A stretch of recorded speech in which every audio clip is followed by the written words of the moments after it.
Buenos días y buenas tardes a todas las personas que nos ven. Yo soy Andrea Mora, presidenta de la referencia. Primero que todo, saludarlos y agradecerles por estar acá con nosotros y nosotras.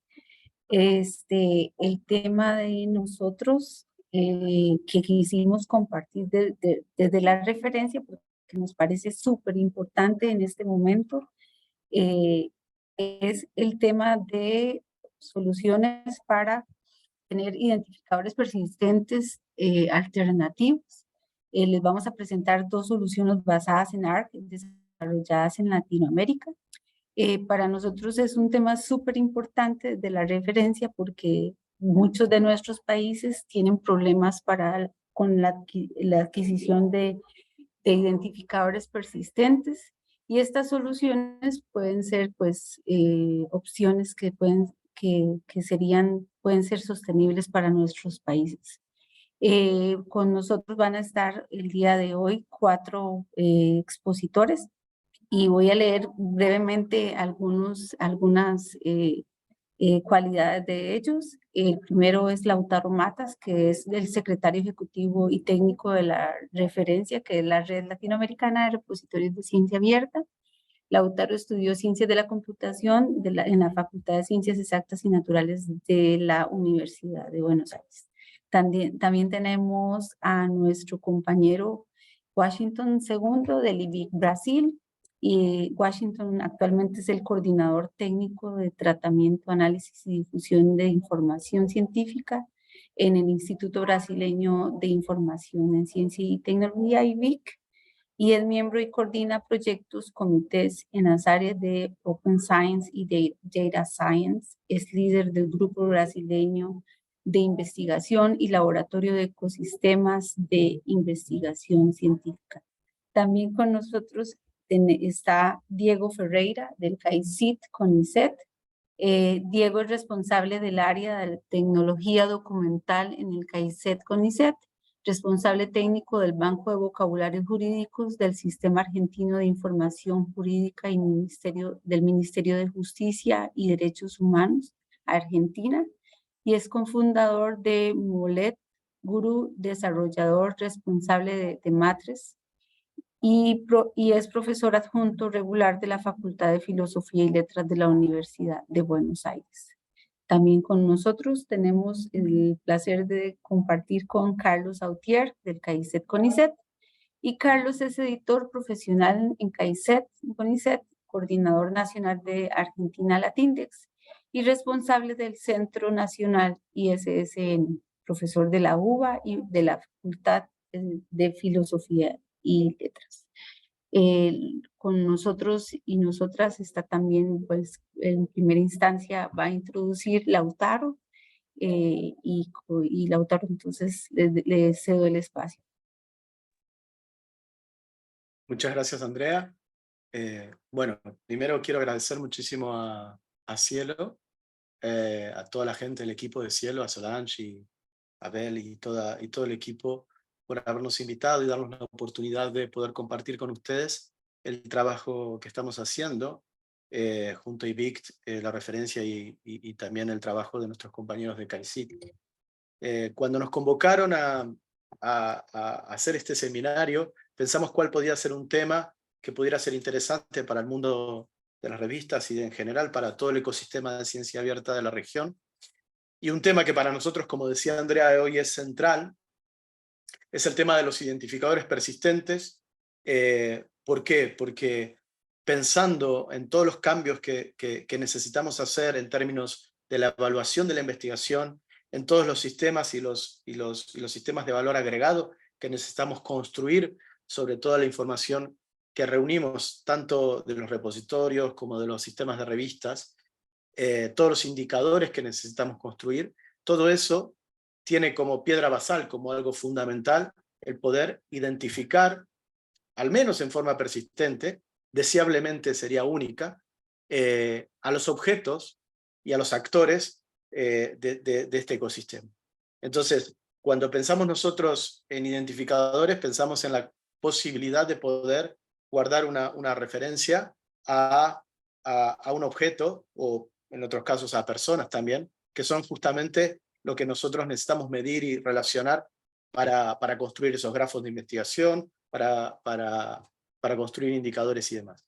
Y uno de los temas que vemos hoy en nuestra región, como decía Andrea también, es primero la baja cobertura. Si me permiten, les enseño muy rápidamente un ejercicio que construimos en la referencia recientemente, que es medir la cobertura que nosotros tenemos en más de 4.5 millones de registros de metadatos reunidos de repositorios de más de 12 países de Latinoamérica. ¿Qué cobertura nosotros vemos, por ejemplo, de DOI, de Handle, entonces cuántos registros nosotros realmente tenemos identificados de forma persistente en nuestra región, al menos en los repositorios? Y cuando vemos esto, vemos que tenemos apenas un 21% de cobertura de DOI.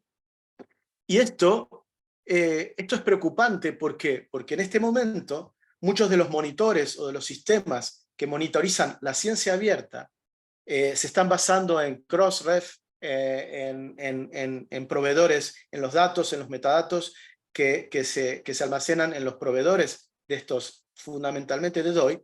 Entonces, nuestra región está subrepresentada cuando se hacen indicadores, cuando se hacen medidas, o cuando se evalúa qué presencia o qué visibilidad o qué porción de la ciencia abierta que se produce es la de nuestra región.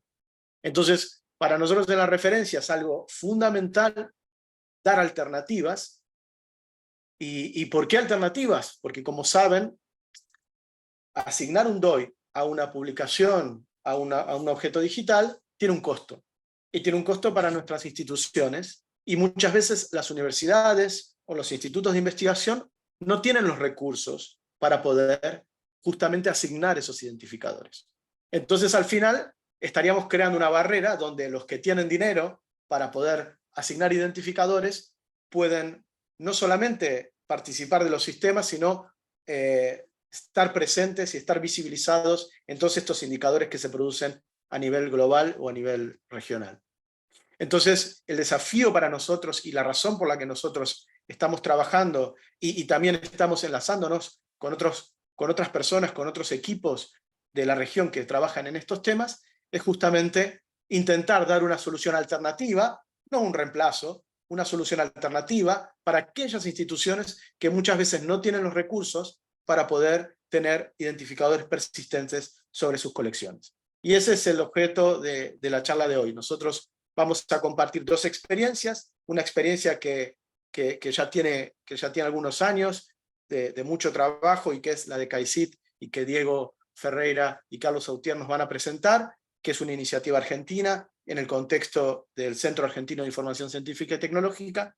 Y luego, Washington y yo vamos a presentar un trabajo que se inició en IBICT, que está liderado por IBICT, y el que la referencia colabora desde el principio, y ahora estamos escalando a que ojalá sea una solución para la región. Entonces, dicho esto, a modo de pequeña introducción, y decirles que en todo momento son bienvenidas sus preguntas. Vamos a intentar de que no sea un seminario muy técnico, sino basado en distintas cuestiones alrededor de los identificadores, no solamente las técnicas, sino, diría, las de sustentabilidad, las filosóficas y demás, que también nos van a compartir con las presentaciones que vienen. Entonces las invito a hacer sus preguntas, y le paso a Andrea entonces la palabra para que introduzca a Diego. Muchas gracias. Diego, muchas gracias, como lo dije anteriormente, por estar acá, y entonces el espacio es de ustedes. Bueno, empiezo si les parece. Muchas gracias. También yo agradezco mucho en mi nombre y en nombre de Carlos por invitarnos a este espacio, que vamos a tratar de dar a conocer esta iniciativa que comenzamos muy localmente y que vemos que está tomando estado público, y estamos muy agradecidos y ojalá pueda ser útil y aprendamos mucho. Voy a compartir la pantalla para compartir la presentación y tratar de hablar despacio. Si ven que hablo pronto, rápido, les agradece, me marcan en el chat y hablo más despacio. Bueno, ¿cómo entendemos nosotros la noción de identificador persistente?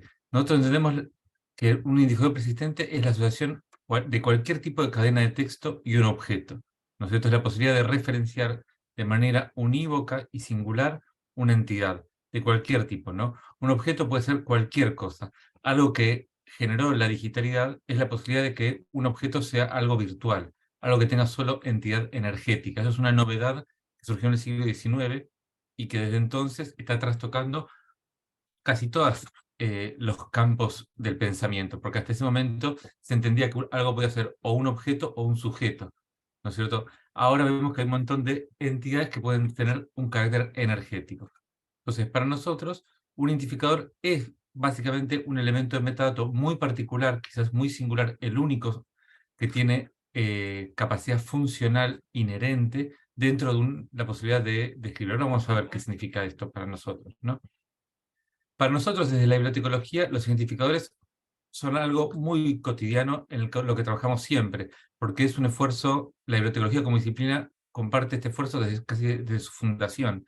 Tenemos ISN, ISBN, ORCID, un número telefónico es su identificador, ¿no es cierto? Un código de aeropuerto es su identificador, o los códigos que se utilizan para designar desórdenes mentales también. De todos estos identificadores, el que más se parece a un identificador persistente, como lo vemos nosotros, es el número telefónico. ¿Por qué? Porque el número telefónico, a diferencia de otros identificadores, tiene asociada una capacidad funcional. Cuando yo marco un número telefónico, hablo con una persona. Y mi herramienta para evaluar la capacidad de un número telefónico es su capacidad para resolver funcionalmente la comunicación, ¿no? Es en ese sentido que nosotros vemos los identificadores persistentes. Es un campo de metadatos como cualquier otro, pero a diferencia de otros campos de metadatos que pueden ser evaluados por su capacidad para normalizar o por su capacidad para identificar y describir de manera singular un recurso, como puede ser un título o un autor, un identificador persistente es evaluable por su capacidad para procesar y funcionar de alguna manera, en este caso para resolver el acceso a ese recurso, ¿sí?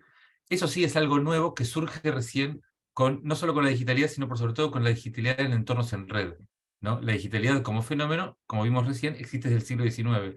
Lo que es novedoso para nosotros es compartir todos juntos un entorno global en red, y que ese entorno tenga base energética, esté basado en electricidad, ¿no? Bien, entonces, como vemos acá, hay un montón de tipos de identificadores digitales y un montón de tipos de identificadores persistentes, ¿no? La definición general que da el IANA, que es la organización que regula Internet, ¿no es cierto?, establece que un identificador puede estar conformado por cualquier tipo, por una cadena de caracteres, y puede estar referido a un recurso, ya sea físico o abstracto. Y aquí está un poco la trampa o la dificultad para nosotros en términos epistemológicos. Nosotros estamos acostumbrados y queremos un identificador que sea lo más físico posible. Queremos algo que que se pueda tocar, es decir, este es el número que le toca a este y no se puede mover. El tema es que justamente en entornos digitales en red todo es abstracto, no existe nada que sea realmente material. Entonces, tanto el recurso referenciado como el identificador mismo tienen el mismo nivel de abstracción y el mismo nivel de arbitrariedad y la misma capacidad para ser objetual, para ser algo físico o que pueda ser tocado. Bien, hoy en día hay un montón de esquemas. Acá, esta presentación va a quedar publicada, así que la pueden ver. Hoy en día hay casi 370 formas de diferenciar e identificar unívocamente algo. O sea que ya sabemos que los propios identificadores ya no son tan unívocos, ¿no?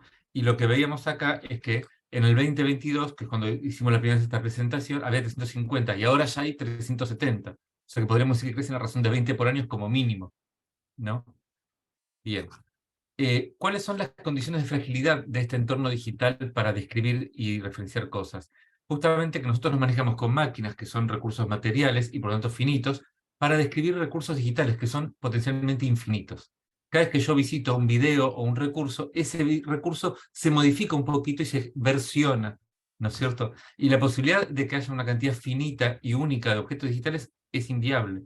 Entonces, ahí ya tenemos una relación muy fuerte de asimetría y de fragilidad, ¿no? Porque tenemos una cantidad de sujetos, que somos nosotros, que somos físicos, que somos finitos, máquinas que son finitas, que tenemos que empezar a describir un mundo que es infinito, potencialmente infinito. ¿no es cierto? Eso nos obliga a crear una mecánica de identificadores indirectos. Siempre vamos a tener que crear una capa de abstracción que articule ese mundo finito con ese otro universo que es infinito, ¿no? Ese universo que no solo es infinito, sino que además es volátil, dinámico e inestable. Puede cambiar todas las mañanas o puede cambiar todos los minutos. Entonces, lo que nos está pasando o lo que queremos resolver es este universo sociotécnico en el que todos compartimos, que es constante e integrado, todo el tiempo está ocurriendo, eso sí es constante, pero eso es constantemente es inestable, es eléctrico, todo el tiempo está cambiando, ¿no es cierto? En ese sentido, es un universo que es topológico y no topográfico. La bibliotecología nació para un mundo topográfico, donde nosotros podíamos identificar un lugar en cada lugar y describirlo y dibujarlo, ¿no es cierto? Un mundo topológico es un mundo definido donde los topos, los lugares, están definidos lógicamente y por lo tanto son potencialmente infinitos. Hay más mapas que territorios, a diferencia del mundo topográfico, en donde teóricamente el mundo excede a la grafía, al dibujo, ¿no? Es mucho más grande el mundo que sus dibujos. En el mundo en el que nos movemos nosotros, las representaciones del mundo son mayor, el mundo es mayor que sus representaciones y al revés. Las representaciones son mayores que el mundo, perdón. Bien. ¿Cómo evaluamos, una vez que acordamos este primer marco, cómo evaluamos qué tipo de identificador persistente queremos desarrollar? A partir de esto, con Carlos, acordamos estos criterios. Primero tenía que ser portable y funcional, tenía que poder ser usado por cualquier medio y por cualquier contexto, ¿no es cierto? Sea tecnológicamente neutro o agnóstico, ¿no es cierto? Tiene que poder alcanzar la mayor cantidad de recursos posibles, tanto objetos digitales, físicos, partes de objetos, conceptos, ideas, marcas, patentes o lo que fuera, cualquier cosa susceptible de ser descrita o nombrada, tiene que poder ser representada. Tiene que tener, en la medida de lo posible, la documentación más extensa y clara posible, ¿no? Tiene que tener un modelo de soberanía accesible y legítimo para un gobierno, para un Estado soberano como es el Estado argentino. Entonces no puede ser un mecanismo de identificación que sea gobernado por agentes privados o que no pueden ser negociados en términos de Estado, ¿no? Que sea robusto, y entendemos robustez no porque sea centralizado, sino porque puede tener un modelo de persistencia descentralizada y distribuida, que tenga el mayor nivel de redundancia posible, ¿no? Nosotros en ese sentido creemos haber tomado los aprendizajes desarrollados a través del protocolo OAI-PMH, en donde la robustez está dada por su capacidad para ser redundante, ¿no? Y ese es el modelo que queremos tratar de resolver. Y a su vez, ¿qué condiciones de articulación puede resolver con otras infraestructuras? Ya sea las previas, las anteriores a la digitalidad, las futuras u otras diferentes, que no tengan que ver necesariamente con Internet, ¿no? Es por eso que analizamos algunos casos existentes. Vimos que el PUR, el DOI, el Handle, el ID, el Digital Object Recognizer, que lo descubrimos hace muy poquito, que es el de Irán, y el ARC. Voy a avanzar un poco. Esta parte la voy a hacer un poco más rápida porque creo que es un poco técnica y no tiene mucho sentido, ¿no es cierto? El PURL es uno de los primeros que surgió en el 95, es un servicio desarrollado por la OCLC, es muy interesante primero porque es el primero y segundo porque es el que sufrió muchas crisis y reconversiones. Este, por ejemplo, es un identificador persistente que se congeló y dejó de funcionar cuando en Estados Unidos ocurrió la crisis presupuestaria en el Senado, ¿no? Porque era un servicio provisto por el gobierno de Estados Unidos. Eso nos da una idea de hasta qué punto puede impactar el modelo de soberanía sobre la capacidad global para resolver la identificación de recursos, ¿no? Hoy en día fue transferido de la OCLC al archive.org, que es un proyecto gubernamental, ¿no? Basado en el Handle y en el PURL, en el Handle está el DOI. El DOI es un proyecto y es una marca registrada dirigido por la International DOI Foundation, ¿no es cierto? Está basado en el Handle, o sea que el que resuelve técnicamente el DOI es otro identificador persistente previo que se llama Handle, ¿no? Y tiene una agencia, tiene un conjunto de agencias de registración donde la gente se puede registrar. Voy a ir un poco más rápido, perdón, porque ya estoy casi en el tiempo. El Handle es este proyecto también creado en Estados Unidos, que da soporte y es el más antiguo todavía y tiene la capacidad de ser se pueden crear handles de manera federada. Uno puede no estar conectado con el sistema, sino que puede tener un recurso local. Esto que genera el handle. Esto es lo que permite, por ejemplo, que instancias o repositorios digitales que estén implementados, por ejemplo, en DSpace, creen su propio handle que está sincronizado a su vez con este sistema handle central. Esta fue la propuesta que desarrolló el Consorcio W3 y este es el proyecto que decíamos antes con Carlos que encontramos hace poco de Irán, ¿no? En donde ellos, justamente por problemas de desarrollo soberano sobre la capacidad de escribir sus revistas, crearon su propio identificador persistente, en donde incluyen el ISSN como forma de describir las revistas. Teniendo en cuenta todo esto, es que desarrollamos el ARC. El ARC, no lo desarrollamos nosotros, tomamos el ARC como otro proyecto. El ARC surge de la Biblioteca Nacional de Medicina en Estados Unidos y es mantenido por la California Digital Library, ¿no es cierto? Fue diseñado para poder describir tanto objetos digitales como físicos, y si bien fue creado por ellos, es un marco técnico, no una tecnología propia. Es una metodología que puede ser adoptada por cualquiera. Permite describir tanto bases de datos, aplicaciones, documentos, libros, monumentos, cuadros, vocabularios, descripciones, enfermedades o cualquier recurso intangible, físico o documental, ¿no? Voy a pasar esto porque estamos muy cortos de tiempo, perdón, y es un poco redundante con respecto a lo que dijimos recién. ¿Cómo está formado el ARC? El ARC básicamente está conformado por un primer componente, que es el componente de autoridad, el que resuelve, el que dice que tiene la autoridad para designar lo que viene después. Luego un número propio que identifica la organización, y finalmente una cadena de texto que describe el recurso. ¿Estamos de acuerdo? Adicionalmente se puede agregar un cualificador que permitiría describir una parte del recurso, ¿no? Lo que hicimos nosotros fue tomar esta arquitectura de ARC, ¿no? Y utilizar la misma sintaxis, pero cambiar quizás los argumentos que la conforman, ¿no? Nuestra mirada sobre este fenómeno es que entendemos la web como un espacio polifónico, un espacio donde todos pueden decir cosas y todos pueden designar cosas. El ARC en este sentido no viene a reemplazar otros significadores persistentes, sino a articular, complementar y coexistir con otros, ¿sí? Bien. Nosotros básicamente lo que hicimos fue tomar como identificador, como fuente de autoridad al CONICET, ¿no es cierto?, al ISSN como designador de organización, y luego viene un string que identifica unívocamente a cada artículo, ¿no? A partir de ahora, Carlos, si querés seguir adelante vos. Bueno, muchas gracias, Diego. Estuviste muy claro. Yo estoy acostumbrado a escucharte, pero estuviste especialmente claro. Agradezco, como siempre, al CAICID, que me permite jugar con estas cosas. Me apasionan, los que me conocen. Agradezco a Cielo por esta oportunidad. Me parece fundamental que estemos en conjunto los latinoamericanos, o sea, el proyecto de DARC que va a comentar Lautaro y Washington, estemos ya, creo que es la segunda o tercera presentación en la que coincidimos y en la que hablamos de los puntos en común. Creo que el proyecto de ellos coincide desde el punto de vista, más allá de lo teórico, desde el punto de vista filosófico, epistemológico, político, en un 99% con el que estamos desarrollando hace ya 7 años en Argentina. Quiero recalcar que ya son más de 100 las revistas argentinas y bases de datos que tienen ARC en la Argentina, en el ARC-CAICID. Eso muestra un proyecto ya sólido y que se sostiene en la realidad. También lo damos a bases de datos.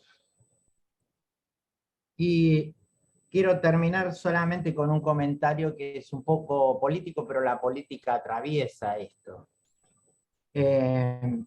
A diferencia del ICCN, como dijo Diego, y que viene del campo de la bibliotecología, he tenido el honor de pertenecer al órgano de gobierno del ICCN. Para los que no saben, el órgano de gobierno está radicado en París, pero participan 10 gobernadores de todo el mundo, y en este momento nuestra compañera brasilera Tainá está representando a Brasil en ese órgano. Quiero decir que es un órgano en el que hay representación de los países miembros del ICCN.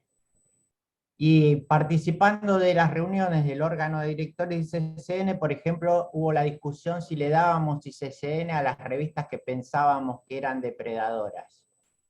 Y esa discusión se saldó diciendo que nosotros, el ICCN se fundó con el principio de identificar todas las publicaciones periódicas del mundo. Y entonces no podíamos hacer una discriminación que puede cambiar o ser errónea, de condenar a una revista, decir, ustedes son depredadores, no le otorgamos ICCN, o sea, hacer una labor de exclusión, y es así como esa discusión se saldó de que nosotros no hacemos no juzgamos a las revistas para otorgarles una identificación. Esto tiene que ver con esta discusión política del DOI. Lamentablemente, nos enteramos hace muy poco de este caso iraní, por ejemplo, gracias a Sergio Santamarina de la UNPAS, que colabora conmigo yendo a conferencias en las que se tratan estos temas. Ya son 4 los países que el DOI excluye de la posibilidad de obtener ese identificador. Y eso es porque ellos lo explican en su página, ellos son una empresa sin fines de lucro, pero radicada con las leyes de Estados Unidos. Entonces, si Estados Unidos sanciona a un país por las razones que fuera, que yo no voy a discutir acá, ese país queda fuera del DOI. Eso pienso que puede ser un problema a futuro para nosotros, porque no tiene el mismo espíritu del ICCN o de otros identificadores, digamos. O sea, está atado a la política de un país que mañana nos puede condenar a nosotros, por ejemplo, y si nos atamos al DOI, nos quedamos sin DOI. Bueno, con eso finalizo mi intervención.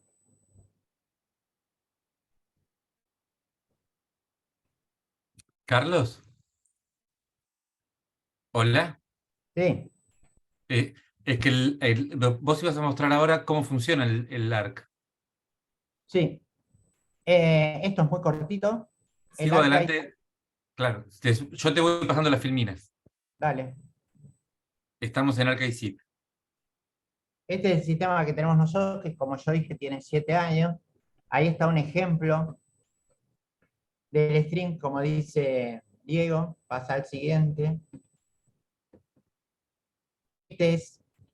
Ustedes entran a ArcICIP, lo buscan en internet y van a aparecer esta pantalla de inicio del ArcICIP. En la misma, los editores de estas más de 100 revistas que tienen ya este identificador en la Argentina entran con su correo electrónico y una contraseña que le proporcionamos nosotros. Ahí hay 3 solapas. Una es el inicio, la que están viendo, otra la de identificadores persistentes, donde pueden ver todos los identificadores persistentes que han sido otorgados hasta el día de hoy por este centro. Y en la solapa de ayuda pueden acceder a un contacto conmigo si tienen consultas sobre este sistema, o descargarse el tutorial o el manual, como lo quieran llamar, en el que se explica cómo funciona este sistema. Siguiente. Ingresan su contraseña, les aparecen las revistas que están asociadas a su contraseña. La siguiente. Y ahí ven la manera muy sencilla en que esas revistas pegan la URL de su recurso y obtienen inmediatamente el ARC que está ahí abajo asociado a ese artículo o elemento de la base de datos. Eso es lo que había comentado antes. Está disponible el listado de todos los ARC otorgados desde que comenzó este sistema. Y lamentablemente, pero también positivamente, nosotros solo comenzamos este proyecto y le damos alcance a las publicaciones que son de Argentina. Lamentablemente, por la escasez de recursos y también la filosofía que sostenemos, nosotros no damos este identificador a revistas de otros países de Latinoamérica, que como estamos viendo están generando sus propios desarrollos. Ahora vamos a escuchar el DARC de Brasil. Esos son los años, que ya son bastantes, que comenzamos con este sueño con Diego y a otros colaboradores de CAICIP. Como vemos, ya son 6 años. Y muchas gracias. Y ahí están nuestros correos, y si quieren, pueden escribirme. Carlos, nuestro máximo logro es haber llegado a los 20 minutos sin romper nada. ¡Oh, buenísimo! No nos pasamos de tiempo. Muchas gracias a todos. Muchas gracias, Carlos. Bueno, y ahora que termina, compañeros, muchísimas gracias por la presentación y por el éxito de los 20 minutos para poder darle espacio a los otros y a las personas también que nos están viendo. Yo le doy la palabra a mis compañeros Lautaro y Washington, que nos van a hablar sobre el tema de Dark, que es la otra opción de identificadores. Bueno, muchas gracias Andrea, muchas gracias Carlos y Diego, porque la verdad es que muchas de las cosas que ustedes tienen en esta presentación, ya habíamos compartido otros espacios, nos ayudan muchísimo a transmitir a la audiencia cuál es la importancia y cuál es la razón de ser de un identificador persistente, ¿verdad? Entonces, ahora con mi compañero Washington, nosotros vamos a comentarles un poco cuál es este otro proyecto que nació hace ya más de un año, en realidad, en nuestros planes, en nuestros sueños. Con Washington nació un tiempo antes, hace algunos años que queríamos resolver este problema que les comentaba al principio, o intentar resolver o aportar a la solución este problema de los identificadores que veíamos.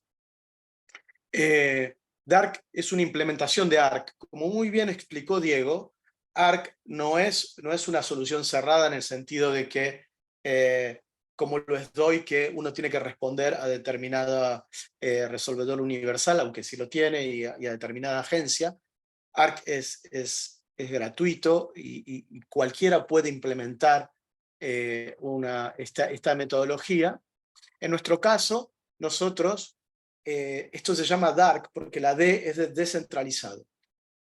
¿Cuál es el problema que nosotros vimos en general con las implementaciones de Dark que había, incluso la de la Universidad de California y demás?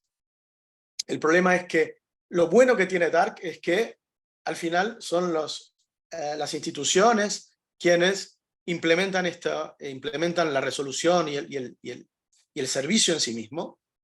Pero eso, que es una ventaja en términos de soberanía y de libertad, para nosotros también podía ser un problema a la hora de realmente ser un identificador que soporte cambios institucionales, como estos que comentaban también, que había soportado Purl y demás. La idea es cómo poder construir un identificador y no basarlo solamente en una institución, ni siquiera basarlo en una sola institución gubernamental o en un grupo de gubernamentales, sino generar una tecnología o aprovechar alguna tecnología existente para tener una implementación de ARC que fuera descentralizada. Eso significa que los datos no estén almacenados y no están controlados por una sola organización, sino por todos los participantes en una red, sí con reglas institucionales, sí dentro de un esquema nacional o regional, pero con una idea y una noción de bien público. ¿Qué quiere decir esto? Nosotros vamos más allá de la organización sin fines de lucro. Nosotros vamos a la idea de que algo como un identificador persistente sobre las publicaciones científicas, sobre el ecosistema de ciencia abierta, debe ser pensado e implementado como un bien público.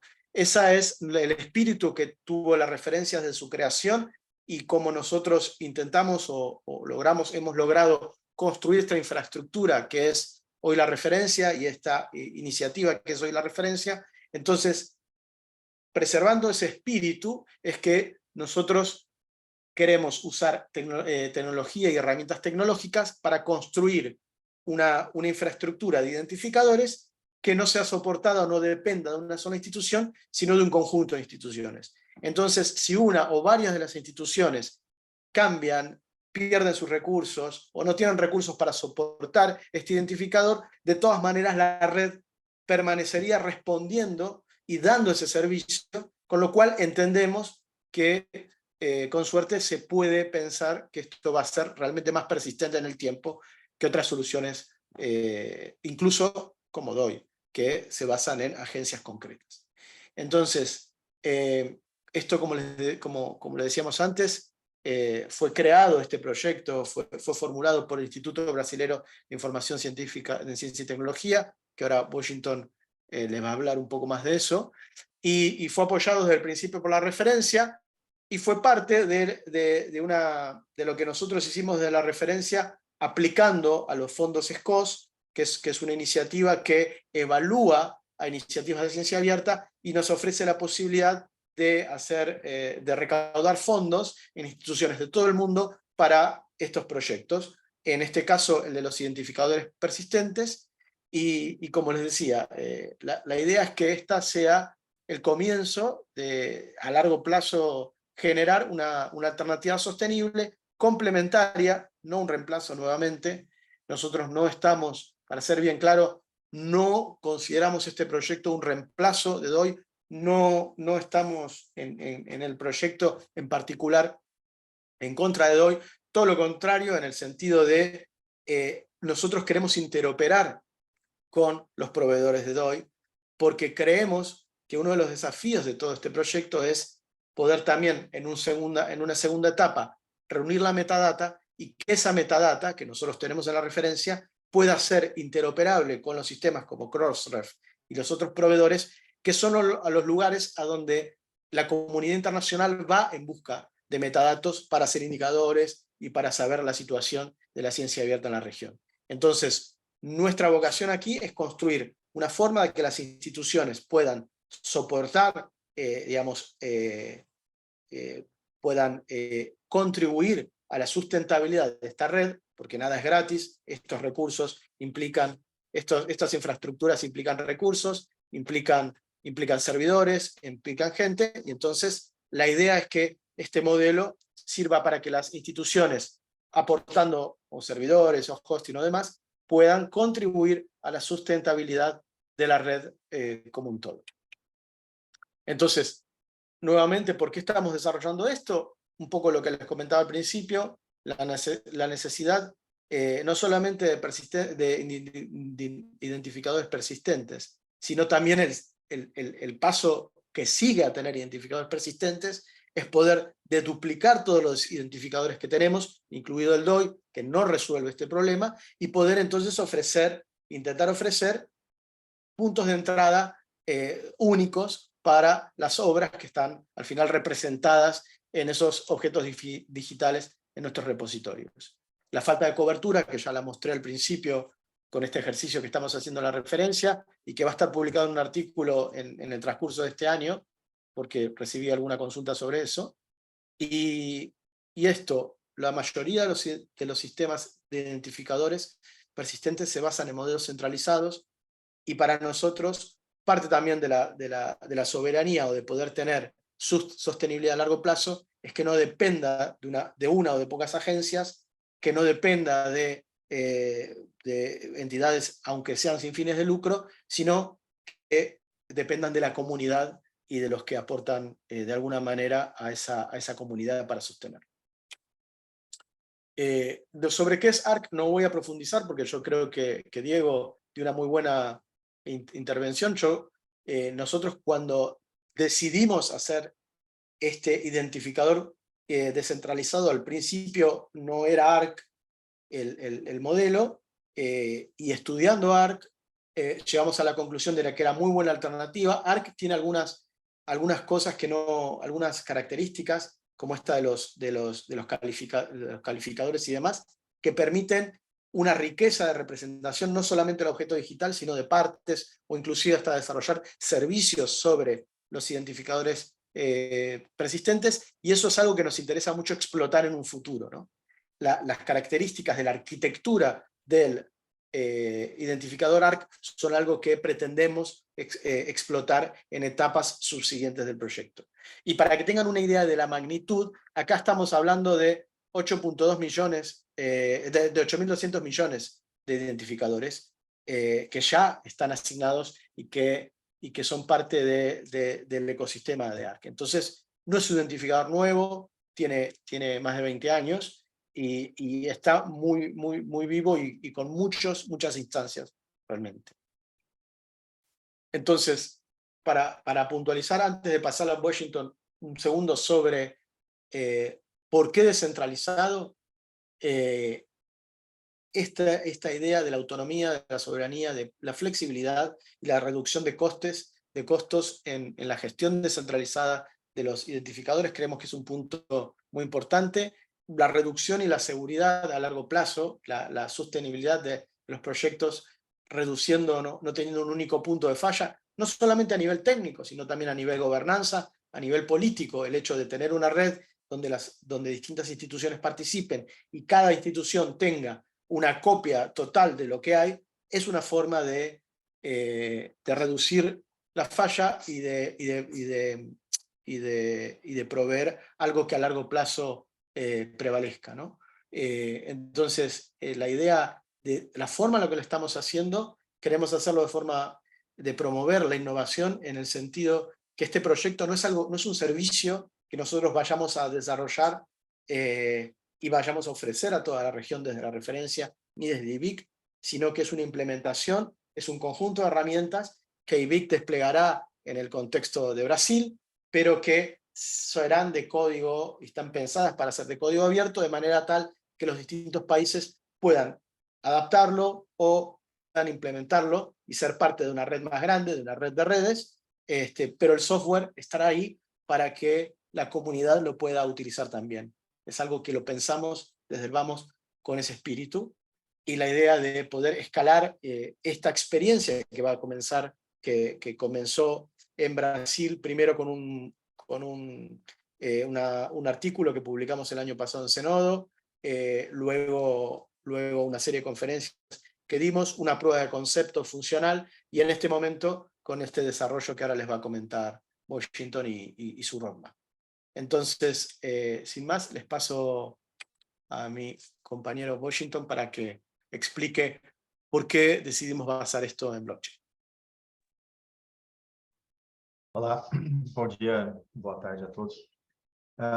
Bem, obrigado, né, pela oportunidade de estar aqui também falando sobre esse projeto, né, que está em andamento ainda, né, e que onde a gente pretende chegar a um produto até o final do ano, né, um mínimo, o produto mínimo viável, né, para esse serviço, e que vai seguir evoluindo, né, até o final do ano que vem, que é quando, de fato, esse projeto finaliza, né, mas que a gente pretende também que seja dada sequência, assim como o apoio que a gente tem recebido da Rede La Referência para a construção desse identificador persistente. Por que pensamos em blockchain? A ideia da blockchain é, de fato, de se ter uma rede pública, né?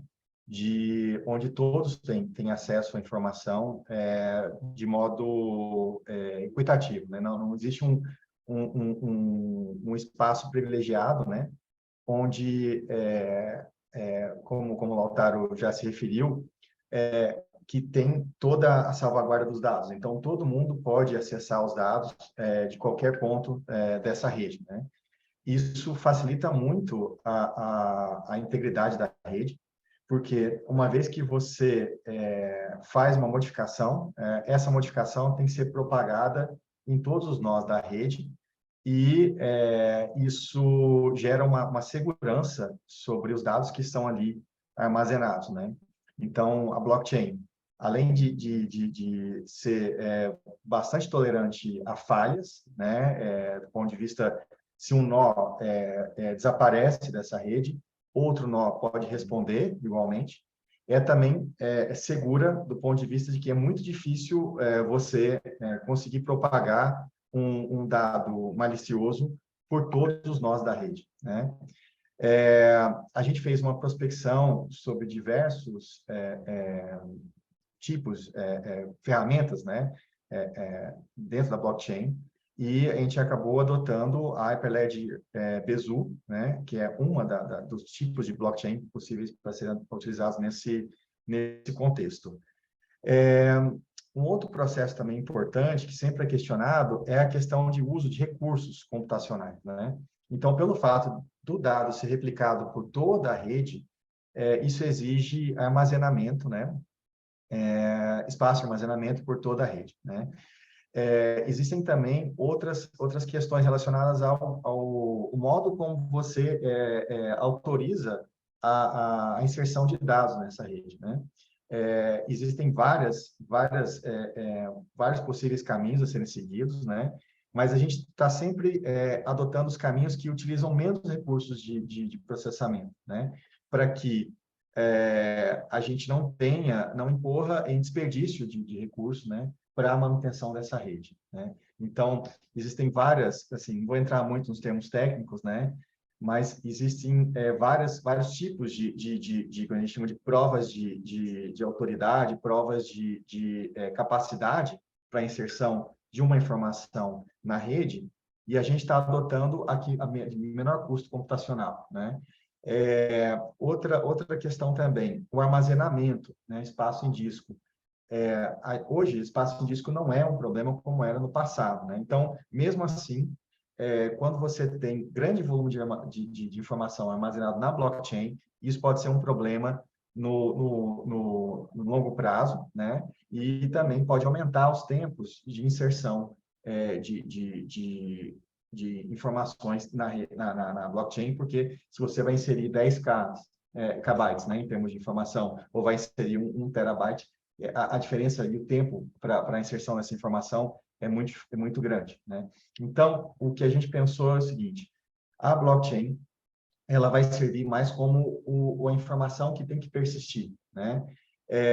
E os metadados associados a esse registro na blockchain, eles vão ser armazenados de forma distinta, não inteiramente na blockchain, porque a gente vai eleger o mínimo necessário para que a gente identifique aquele objeto, e a descrição completa do objeto a gente vai utilizar outras ferramentas para isso, porque a gente entende que a blockchain ela cumpre bem a questão da persistência e da segurança, mas ela não é adequada para armazenar toda a informação. A informação vai ser armazenada em por meio de outras ferramentas que permitirão, então, um casamento entre persistência e preservação, por exemplo, que é uma outra frente que a gente precisa atingir. Acho que o próximo slide, Otávio. Então, a ideia, de fato, é o seguinte: é que a gente tenha vários nós, e cada nó dessa rede, ele tem algumas ferramentas ali para atribuir um identificador persistente e para resolver também um identificador persistente. O que é resolver? É você fazer a consulta por aquele identificador ou por algum parâmetro que leva até aquele registro, né? E ele retornar aquele registro de forma completa para quem está fazendo a consulta, né?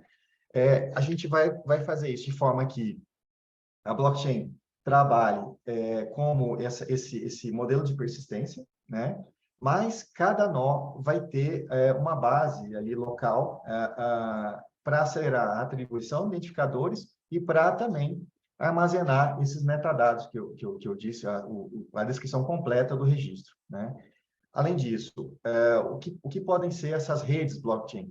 Elas podem ter nós que são de instituições, que não necessariamente universidades, né? Pode ter nós que são de institutos de pesquisa, universidades, e também podem ter nós que são mantidos por redes, como no caso do Brasil, a RNP, que também tem interesse nesse processo. Então, assim, é uma rede plural, que pode ter nós diferentes atores dentro do ecossistema da pesquisa científica e que depois vão se comunicar ou se agregar a essa rede central blockchain, né? Como é que a gente vai decidir onde que você recupera a informação, né? Essa informação ela vai ser recuperada por um ponto único, que é um DNS, que tem aqui para baixo, que seria que direciona o fluxo de onde você pode consumir essa informação, qual é o nó mais próximo a você que detém essa informação. Se você tem um nó local, você consegue fazer essa consulta no seu próprio nó, ou se você é um usuário externo, quer recuperar a informação no registro, você vai utilizar esse serviço DNS, né? E aí, por meio dele, a gente vai ter esse resolvedor universal para os identificadores que foram atribuídos pela rede. Próximo slide, por favor. Tá? Mas ainda assim, a gente pensou no contexto, principalmente o Lautaro pode falar um pouquinho mais sobre isso, mas no contexto da referência, a gente pensa que é importante também ter uma rede de mais alto nível. Então, cada país por exemplo, esse seria um modelo possível. Cada país manter a sua própria rede Dark, né? E depois a gente tem uma rede universal que faz a deduplicação entre diversos recursos que foram que receberam identificadores persistentes nas redes de cada país. Então, vamos supor, eu tenho uma colaboração entre um pesquisador brasileiro e um pesquisador argentino. Esse pesquisador, ele subiu e atribuiu um DARC, a gente sempre volta ao DOI, um DARC para o seu artigo, né? O mesmo aconteceu no repositório da Argentina, no brasileiro, Brasil e Argentina. Esse recurso ele vai ser duplicado numa camada superior, né, das redes de cada país, e essa camada superior vai poder gerar serviços como esses que o Lautaro havia mencionado, de avaliação da ciência de forma global, a nível latino-americano, que está fora também da América Latina. Então, essa rede, uma camada superior, esse layer, que poderá prover esse tipo de serviço. A gente está com o nosso foco agora no centro desse diagrama, que é na criação dessas redes nacionais ou locais, porque a gente precisava eleger algumas prioridades. Nossa prioridade agora, até o final do ano, é criar essa camada intermediária, também já pensando no armazenamento dos metadados nessa camada inferior, né, da Dark Metadata Preservation Layer. A gente tem que pensar, metadados, né, é a descrição de cada registro, né? A gente tem que pensar também em que modelos a gente vai seguir para a descrição desses metadados. E a gente não quer reinventar nenhum modelo. Então, de fato, a gente vai utilizar os mesmos modelos que já são utilizados, por exemplo, pelo DOI na DataCite, né? Quando você atribui um DOI via DataCite, já existe já o esquema DataCite que atende plenamente a publicações e também, de modo mais simplificado, dados de pesquisa. Então, a gente quer começar por aí, com esse tipo de descrição, sem reinventar nenhum tipo de padrão, só aproveitando o que já existe em termos de descrição de recursos. Mas isso pode ser utilizado potencialmente para qualquer objeto, né? Então, não necessariamente só publicações, a gente vai começar pelas publicações e pelos dados de pesquisa, e depois a gente pode avançar para outros objetos que podem ser armazenados nesse ecossistema da pesquisa científica. Vou colocar, então, próximo. Então, bem, então a gente tem várias fases no desenvolvimento desse projeto, né? A primeira fase já foi concluída, né, que foi esse estudo conceitual e de prospecção de que ferramentas a gente ia utilizar. A gente já fez uma prova de conceito e já publicou um artigo relatando essas duas fases, a primeira e a segunda, que é a prova de conceito. A gente está já fazendo a integração com serviços externos, né? E aí a gente vai eleger o DaySpace, né? Uma primeira ferramenta externa que vai poder atribuir de forma no workflow, né? No fluxo de depósito no documento, um DARC, mas a gente quer estender isso também para OJS, para o CE, né, no caso do Brasil, a gente chama de CE, e também no caso do Dataverse também, para repositório de dados de pesquisa. Então, assim, as três ferramentas principais que a gente tem com objetos são essas três, né? O OJS, DSpace e o Dataverse, a gente começando pelo DSpace. A gente está tentando construir ferramentas que permitem fazer essa comunicação entre a atribuição de DARCs e as ferramentas locais, ferramentas que podem ser readaptadas, assim, essa do DSpace possa ser facilmente readaptada para outros sistemas, mas do ponto de vista do Brasil, a minha intenção de fato primeiro, a gente ter identificadores DARC para todo o ASIS-BR, né, todas as publicações científicas e dados de pesquisa também, e depois expandir para todo o ecossistema da pesquisa científica, como é o caso, por exemplo, do BRCRIS, que eu fiz fazendo um pouquinho de propaganda aqui atrás, que a gente fez um lançamento na semana retrasada desse sistema. A gente precisa fazer implementações piloto, a gente vai começar pelo Brasil, né? Mas isso, como o Lautaro mencionou, a gente quer fazer algo que seja transferível para qualquer outro país ou qualquer outro grupo ou instituição que queira utilizar essas ferramentas. Elas ainda não estão disponíveis de forma livre, porque estão em desenvolvimento ainda, né? Mas assim que estiverem prontas para consumo, vão ficar abertas para que qualquer instituição possa reutilizá-las. A próximo slide, Lautaro. Bom, enfim, a gente continua nessa fase de testes em 2024, a criação de documentação, realização de capacitação também. A questão da governança também tem que ser definida a partir de 2024, e a ideia, de fato, que a gente construa uma comunidade ao redor dessas ferramentas, para que elas sejam sustentáveis no longo prazo, né? Porque a gente entende que quanto mais usuários a gente tiver, quanto mais gente a gente tiver colaborando nessas iniciativas, esse espírito de manter de forma colaborativa, que vem de software livre também, que vai poder sustentar esse tipo de desenvolvimento. A gente entende que, da ponto de vista do IBICT, a gente dá um passo inicial, né? E um fomento para que isso seja realizado em 23, 24, talvez com algum recurso adicional, caso a gente consiga, para 25 também, mas a ideia é que toda a comunidade possa se envolver, à medida que for utilizando também, aportar desenvolvimentos e novas tecnologias para manutenção dessa ferramenta no novo período. Eu acho que é isso. Agradeço. Bom, esse não é um trabalho feito só por nós, né? Tem outros membros da equipe também. Tiago Nóbrega, que é um pesquisador, né? Um bolsista também desse projeto. O José Dilson Filho, também pesquisador desse projeto. E Jesus Menachalco, que é um pesquisador, professor da Federal do ABC, também faz parte desse projeto como pesquisador. Isso aí. Muito obrigado.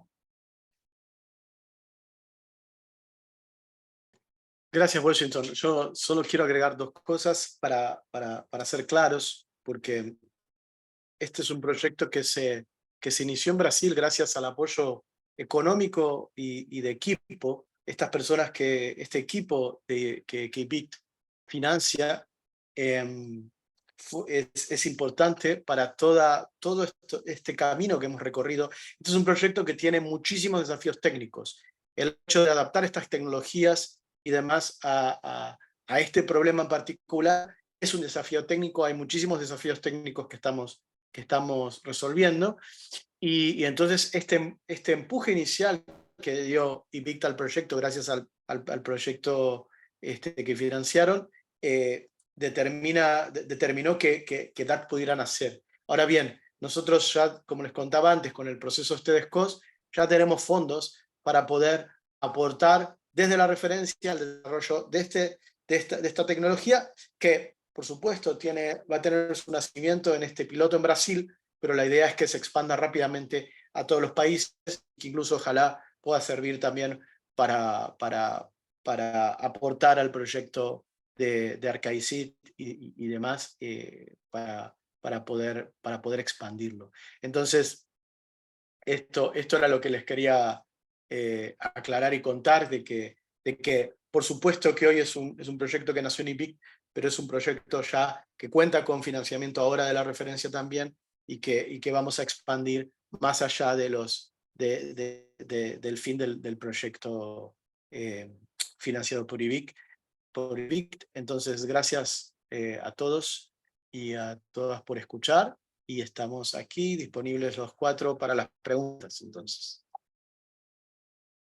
Sí, yo tengo ya unas preguntas. Voy a leer la primera. Dice, considerando que el suministro de metadatos no es obligatorio para el registro de un ARC, ¿cómo es la interoperabilidad de artículos científicos con ARC con otras bases de datos o servicios como ORCID o Curriculum Lattice?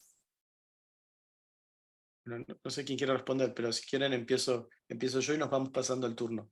A ver, es verdad, nuevamente, ARC es distinto de DOI o de otros identificadores porque no fuerza determinadas cosas. Por supuesto que tener los metadatos no es parte de los requisitos, pero sí es parte de los requisitos que nosotros nos hemos impuesto en Dark como estrategia de mediano plazo para este identificador. Nosotros queremos y necesitamos tener vinculados también los metadatos, primero que nada porque la referencia básicamente tiene ABIC, tiene los metadatos de esos registros. Nosotros vamos a comenzar dando identificadores a toda la producción que agregamos, entonces los metadatos los tenemos en la mano, pero más allá de eso, porque el objetivo final de esto es justamente interoperar con todos esos sistemas. No privilegiando a ningún sistema en particular, sino siendo una puerta para que todos esos sistemas puedan nutrirse de los metadatos asociados a los identificadores Dark y que de esa manera, nuevamente, afín a lo que es la misión de la referencia y de sus nodos nacionales, podamos visibilizar la producción de nuestra región, siempre pensando en esto como un bien público. Lo dejo a Diego. Gracias. Ahora ya que dialogamos, agradezco. Muy linda la presentación de ustedes, la verdad que me sigue gustando. Entonces, lo que creo que es muy buena la pregunta porque nos da la oportunidad de profundizar en dos ideas que están flotando en las dos presentaciones. Una es la idea de que la interoperabilidad es un efecto y no un espacio de disputa, ¿no es cierto? La interoperabilidad en términos técnicos, ¿no es cierto?, es la capacidad de articular tecnologías y proyectos. No es algo que venga embebido en ninguna tecnología. Es parte de un proyecto a llevar adelante por comunidades, ¿no es cierto? Es un fenómeno discursivo que reemplaza en el campo de la bibliotecología lo que en el siglo XIX y XX era la palabra universal. Nosotros vivíamos en América Latina la idea de universalizar y básicamente era vivir como propio lo que era local de otro espacio. La interoperabilidad es la posibilidad de operar tecnologías que básicamente en general son desarrolladas localmente en otro lugar. Eso no significa que no podamos articular, pero significa que no es algo que está dado en la propia tecnología. ARC, una de las cosas que demostró tanto ARC como los otros proyectos, es que es tan interoperable como el DOI. El DOI no es que sea más o menos interoperable, es una agencia financiada y en realidad lo que estamos viendo es que es menos interoperable que otras. El proyecto que presentaron Lautaro y Washington a nosotros nos gusta mucho porque justamente, como decía Lautaro, tiene muchos desafíos técnicos porque implica al día de hoy, digamos, el nivel más alto de redundancia y, por decirlo así, de alguna manera, de esa autonomización de la asignación de recursos, ¿no? La desintermediación de la asignación de nombres, que es muy ambicioso, es muy potente. Nosotros compartimos algunas miradas técnicas sobre la necesidad de redundar, de que para algo sea sustentable en el tiempo, que sea lo más redundante posible. No seguimos el mismo camino técnico, pero tenemos la misma mirada, creo, en este sentido. Y en ese sentido, el DOI no es más o menos interoperable que el ARC, o que el DARC, o que el ARC-ICIT. Es solamente respaldado por otras agencias. Todos los identificadores trabajamos sobre la misma capacidad de resolución, que es que Internet funcione, que un string se asocia a una IP, ¿no? Es como cuando cambias de marca telefónica. Todos trabajamos sobre la misma red telefónica, ¿no es cierto? Algunos tienen más números, otros tienen menos números, pero todos trabajamos sobre la misma red telefónica. Creo que es muy buena la pregunta porque nos permite ver lo que tiene de político lo técnico y la cantidad de cosas que podemos cambiar políticamente con lo técnico. Nada más eso. Bom, eu só queria sinalizar a questão do que foi colocado sobre o Lattes, né? Bom, para os que não conhecem, né, que são de fora do Brasil, o Lattes, de fato, é uma plataforma importantíssima no contexto brasileiro, porque ela agrega mais de 8 milhões de currículos de pesquisadores, né, brasileiros, e também toda a história, né, de publicações, de afiliações e de projetos em que o pesquisador participou. Então, a gente tem esse desafio, de fato, de mapear o Lattes para dentro de um ambiente interoperável, e uma dos objetivos do BR-CRIS, de novo, que eu falo aqui para trás, é, de fato, fazer esse trabalho, mapear o Lattes para dentro de um ecossistema que possa ser interoperável.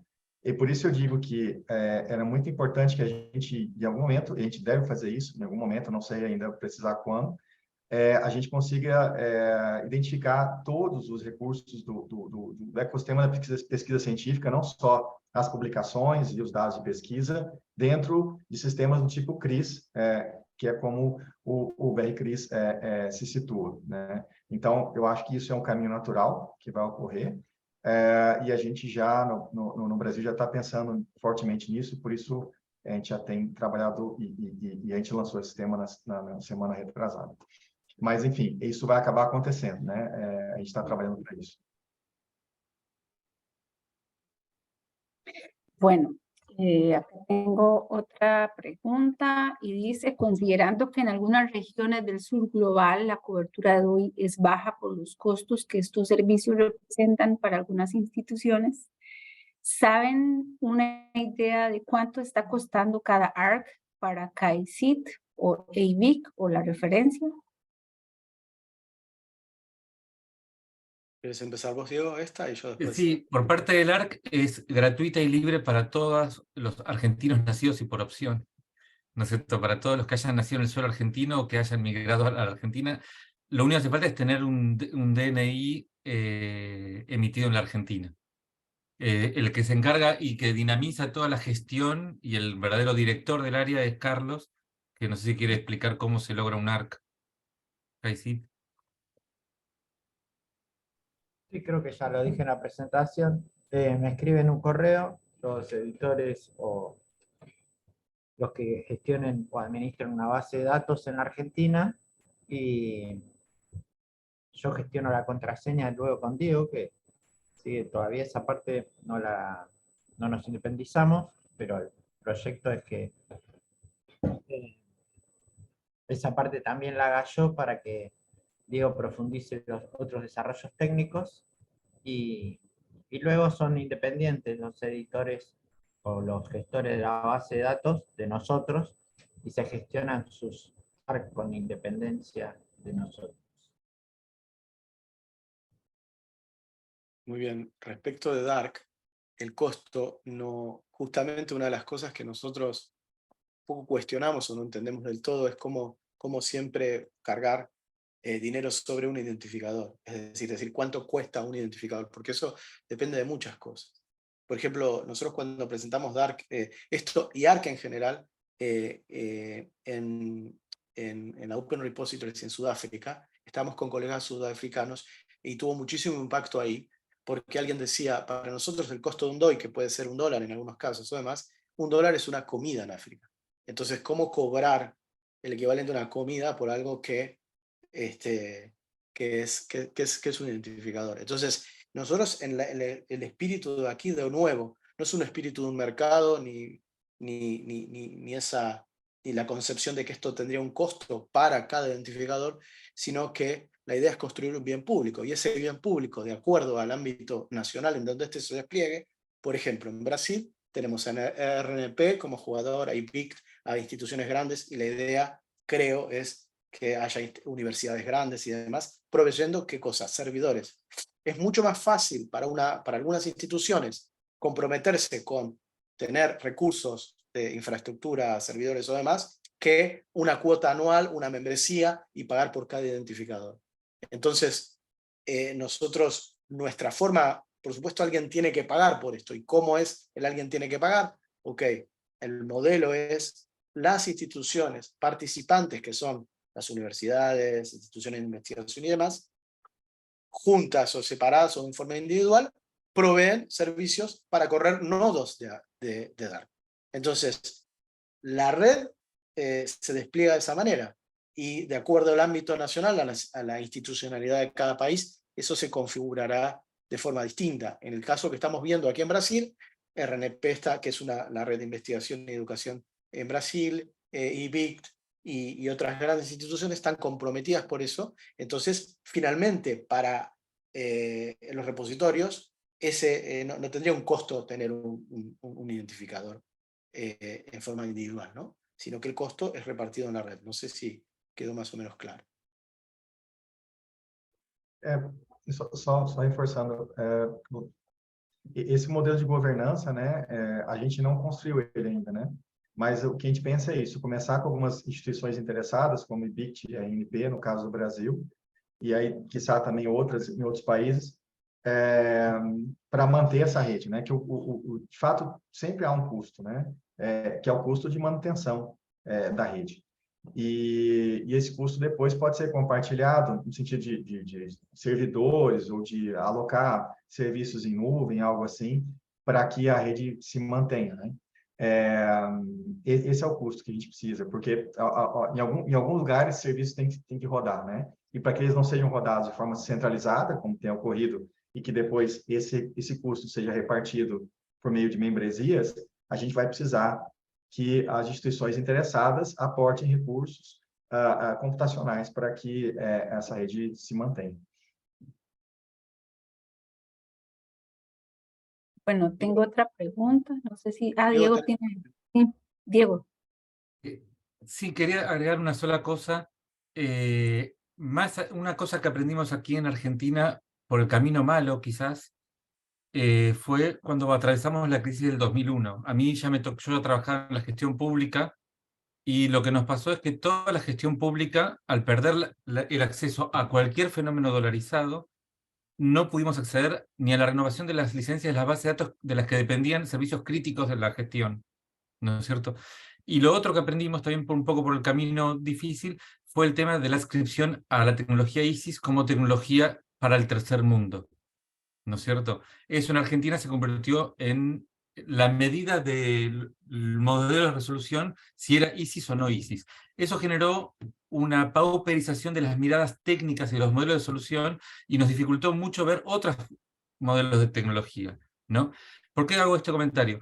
Porque creo que tanto la solución que propone el equipo de Lautaro y Washington, como creo que la planteamos nosotros, son por sobre todo tecnológicamente robustas, más allá del modelo de costos. Nosotros no seleccionamos esta tecnología porque sean gratuitas o baratas, sino porque son tecnológicamente viables, siendo que un modelo de gestión centralizado, nosotros entendemos que en un entorno como Internet no es tecnológicamente viable. De hecho, es sustentable solo a través de la inyección de una cantidad de inversión que no es viable en términos no es sustentable en el mediano plazo, ¿no? Y sí creemos que modelos basados en la redundancia, en la replicabilidad, en la descentralización, son viables tanto para países con financiamiento como sin financiamiento, ¿no es cierto?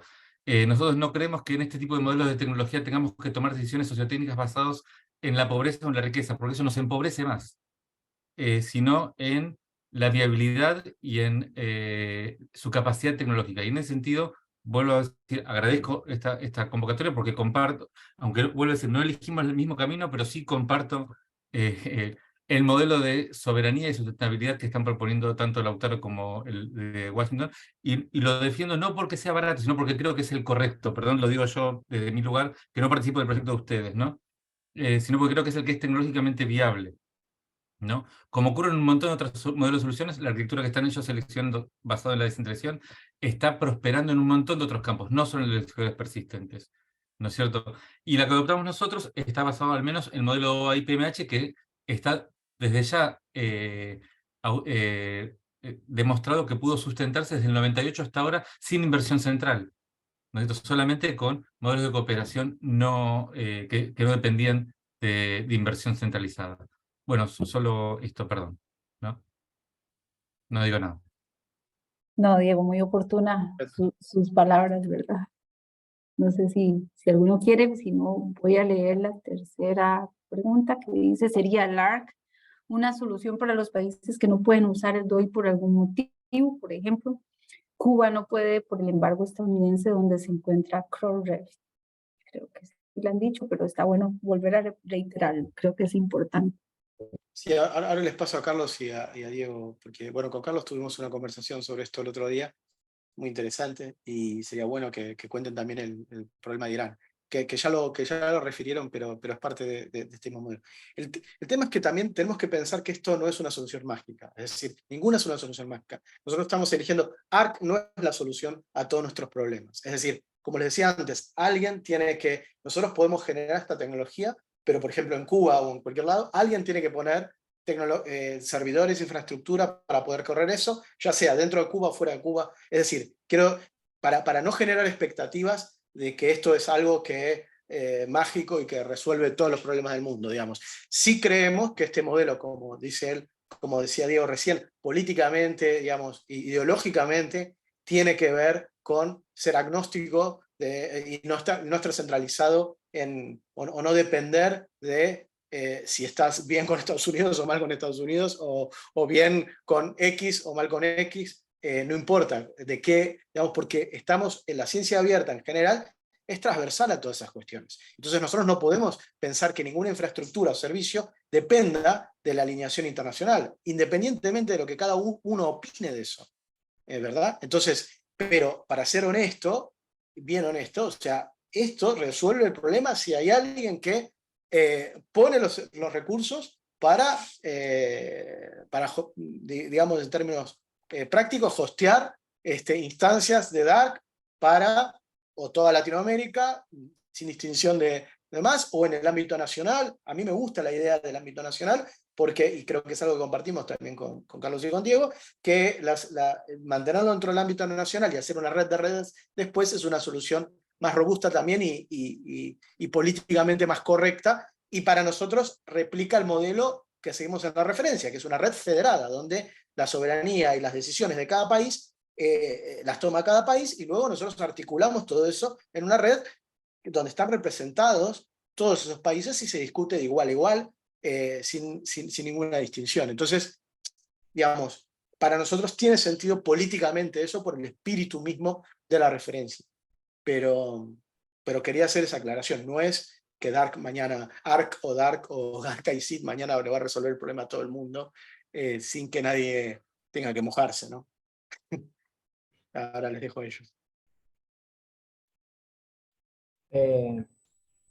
No, son como dos, para cerrar nuestro comentario desde Argentina, son dos cosas diferentes. Como bien dijo Diego, estos dos modelos de los que estamos hablando hoy están basados en el mismo de California, y como dijo Lautaro, tiene bastantes años y tiene 8.200 millones de ARC otorgados.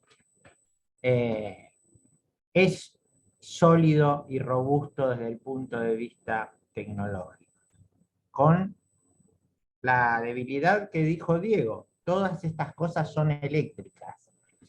Todas estas cosas funcionan si el país tiene electricidad. Funcionan si el investigador tiene una computadora eléctrica, ¿no? Y el otro punto, que es por otro lado, es político. O sea, nosotros no estamos a favor de un identificador que sea condicionado.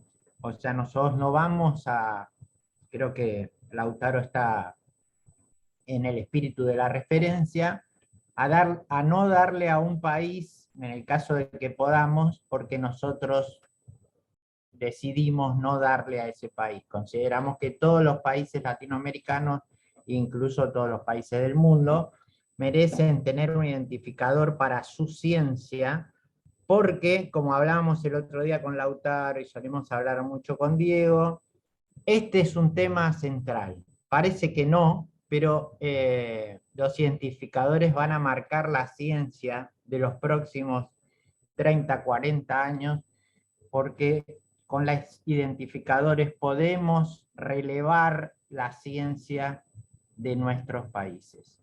Nada más.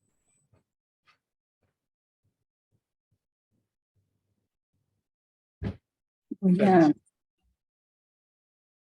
no sé, para ver si por acá hay más preguntas. Si no, no sé si alguno de ustedes tiene algo para agregar antes del cierre. No sé, yo solo quería nuevamente agradecer a Cielo, nuevamente agradecer a los colegas, a Diego y a Carlos, que enriquecen muchísimo esta discusión y este tema como habrán visto en su presentación, hay dimensiones del análisis que exceden a lo técnico informático, a lo técnico bibliotecológico también, sino que van a realmente, para mí, cuando yo lo escuché la primera vez, enriqueció mucho mi visión sobre este tema, entonces por eso les agradezco que nos hayan acompañado. Gracias a Washington, mi compañero de aventuras aquí, en esta idea. En nuestro caso es un proyecto que necesita mucho trabajo aún para estar maduro, pero estamos muy centrados en esto porque estamos convencidos de que es un camino de construcción necesaria para el ecosistema de ciencia abierta en Latinoamérica. Así que estén sintonizados porque habrá más novedades. Muchas gracias. Solange, no sé si usted quería decir algo. Não, só queria agradecer novamente também. Solo agradecerles. Muchísimas gracias por el seminario. Estuvo muy bien. Gracias, Solange, por la invitación. Bueno, yo sí también quería sumarme a los agradecimientos y a externar desde la referencia felicitaciones por los 25 años de Cielo. Eso me parece que es maravilloso, ha sido una de las iniciativas que ha impulsado muchísimo la ciencia abierta en nuestra región y ha trascendido pues al mundo. Y definitivamente respecto a nuestros compañeros y nuestra exposición, creo que hay un bien común que es tratar de democratizar el conocimiento y buscar soluciones sostenibles a los tres aspectos que ustedes pues se refirieron, los problemas pues políticos que impiden tener identificadores persistentes, algunos problemas internos que también tienen los países, por ejemplo, hay países como, y voy a hablar de Costa Rica, que no puede tener consorcios y no puede tener acceso a algunos identificadores porque las leyes no lo permiten. Y por supuesto que para mí es la más importante y que fue la que dijo Lautaro, que hay imposibilidad por algunas regiones de comprar, aunque sea un DOI. Muchas gracias, compañeros, y gracias nuevamente a Cielo por la oportunidad. Y pronto nos veremos en nuevos espacios. Un abrazo a todos y todas. Um abraço, tchau. Chao.